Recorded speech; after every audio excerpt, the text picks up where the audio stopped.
Presiden Prancis Emmanuel Macron menawarkan agar negaranya menjadi payung nuklir bagi Eropa.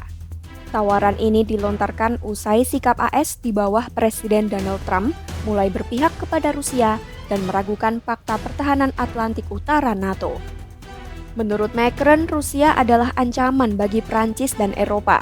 Oleh karena itu, Macron memutuskan membuka diskusi tentang perlindungan benua Eropa dengan penangkal nuklir. Prancis diketahui menjadi salah satu dari anggota NATO yang punya bom nuklir. Namun, Prancis menjadi satu-satunya negara Uni Eropa yang memiliki senjata tersebut. Lalu, seperti apa doktrin dan kekuatan nuklir Prancis? Simak selengkapnya dalam video berikut.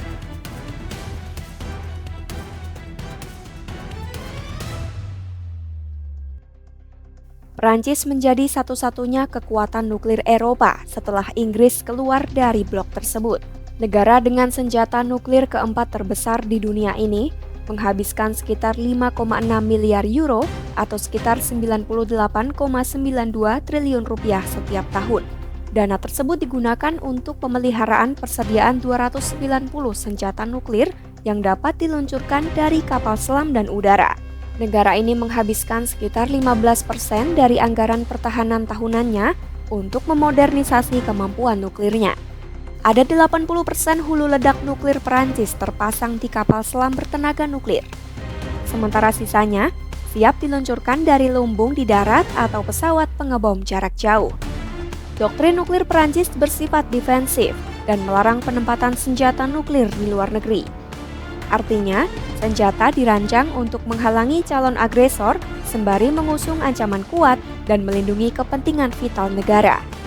Dengan begitu, senjata nuklir Prancis hanya dipakai dalam situasi pertahanan diri yang ekstrim.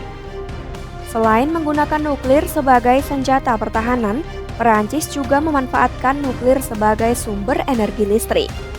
Melansir World Nuclear Association, Prancis memperoleh sekitar 70% listriknya dari nuklir. Sekitar 17% listrik berasal dari bahan bakar nuklir daur ulang. Prancis memiliki 18 pembangkit listrik tenaga nuklir komersial dengan total 57 reaktor yang dapat dioperasikan.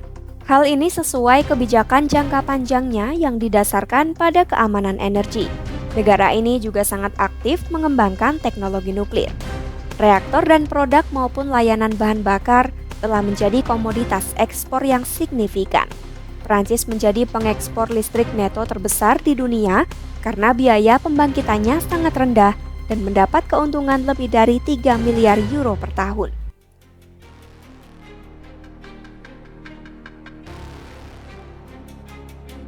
Macron menuturkan akan menggelar dialog strategis mengenai perluasan perlindungan menggunakan senjata nuklir Prancis dengan negara-negara Eropa.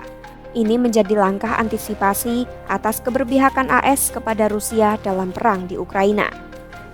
Memangnya, bagaimana status perlindungan untuk Eropa sebelum usulan Macron mencuat?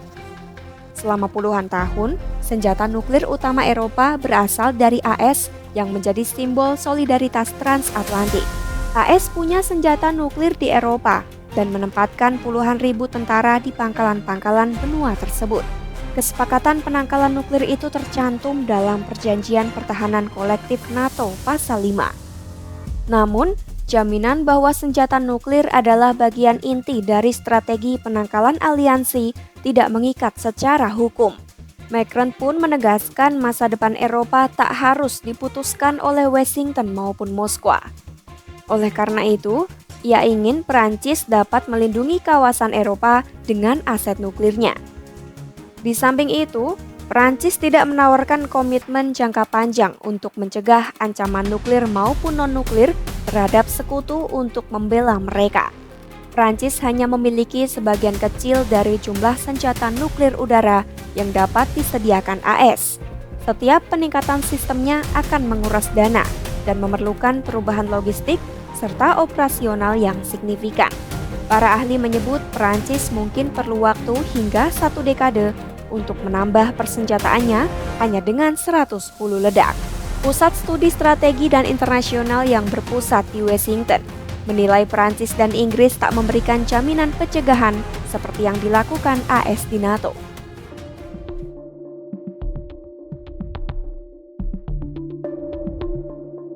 Sebagian anggota Uni Eropa senang dengan tawaran Macron. Perdana Menteri Denmark, Mette Frederiksen, menyatakan perlunya membahas usulan Macron. Senada, PM Polandia Donald Tusk juga mengatakan usulan Macron harus dipertimbangkan Uni Eropa maupun NATO. Latvia dan Lituania pun menganggap gagasan Macron menarik. Namun, PM Latvia Evika Silina mengingatkan perlu waktu untuk membahas usulan Macron di tingkat nasional dan global. Sementara Rusia marah besar dengan inisiatif Macron. Menteri Luar Negeri Rusia Sergei Lavrov menyebut pernyataan Macron adalah ancaman bagi Rusia. Di sisi lain, juru bicara Kemenlu Rusia Maria Zakharova menyebut Macron mungkin ingin bantuan untuk mengukur kekuatan militernya. Menurutnya, ambisi Paris untuk menjadi payung nuklir Eropa dan menggantikan payung dari AS tak akan memperkuat keamanan Perancis sendiri dan sekutunya. Itulah penjelasan kekuatan nuklir yang dimiliki Perancis. Jangan lupa tinggalkan jejak di kolom komentar dan simak terus informasi menarik lainnya hanya di kanal YouTube Kompas.com.